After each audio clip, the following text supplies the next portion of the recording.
ప్రస్తుతం మనకు అమెజాన్ ప్రైమ్లో అందుబాటులో ఉన్న Kannada movie second case of Sita Ramam. ఈ మూవీ తెలుగులో కూడా ప్రైమ్లో అందుబాటులో ఉంది.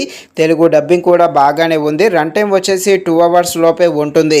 మూవీలో ఎలాంటి అడల్ట్స్ సీన్స్ ఏమీ లేవు. ఈ మూవీని మనం ఫ్యామిలీతో కలిసి కూడా చూడవచ్చు. దీనికన్నా ముందు పార్ట్ 1 కూడా ఉంటుంది. కాకపోతే పార్ట్ 1 చూడకుండా కూడా ఈ మూవీ అయితే ఈ స్టోరీ అయితే అర్థమవుతుంది. స్టోరీ లైన్ మొత్తం కూడా డిఫరెంట్గా ఉంటుంది. ఇక ఈ మూవీ అయితే పర్వాలేదు. ముఖ్యంగా థ్రిల్లర్ ప్రేమికులు ఉంటారు కదా, అలాంటి వాళ్ళకి ఈ మూవీ అయితే బాగా కనెక్ట్ అవ్వడం జరుగుతుంది. కాబట్టి థ్రిల్లర్ ప్రేమికులు అయితే తప్పకుండా చూసేయండి. కాకపోతే కొంచెం లెంత్ ఎక్కువగా అనిపిస్తుంది. కొన్ని ఫస్ట్ హాఫ్లో కొన్ని అనవసరమైన సీన్స్ పెట్టారు అనే ఫీల్ కూడా కలుగుతుంది. కాకపోతే పర్వాలేదు, థ్రిల్లర్ ప్రేమికులు తప్పకుండా ఈ మూవీని అయితే చూసేయండి.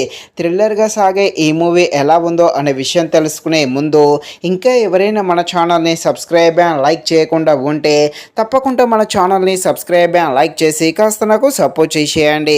కథలోకి వెళ్ళిపోతే మన హీరో పోలీస్ ఆఫీసరు ఒక ప్లేస్కి అయితే ట్రాన్స్ఫర్ అయితే అవ్వడం జరుగుతుంది. అక్కడికి వెళ్ళాక అక్కడ ఒక మర్డర్ జరుగుతుంది. ఈ కేసును సాల్వ్ చేస్తున్న క్రమంలోనే మరొక మర్డర్ కూడా జరుగుతుంది. ఇక ఈ మర్డర్ చేసేది ఎవరు, ఈ కేసులు అన్నిటినీ ఎలా సాల్వ్ చేశారు, వీటి వెనుక ఉన్న మిస్టరీ ఏంటి అని తెలియాలంటే మీరు తప్పకుండా ఈ మూవీని అయితే అమెజాన్ ప్రైమ్లో చూడాల్సిందే. మూవీ అయితే చూడడానికి ట్రై చేసేయండి. ముఖ్యంగా ఈ కిల్లర్ ఉంటాడు. ఈ కిల్లరు ఈ మర్డర్స్ చేస్తూ ఉంటాడు.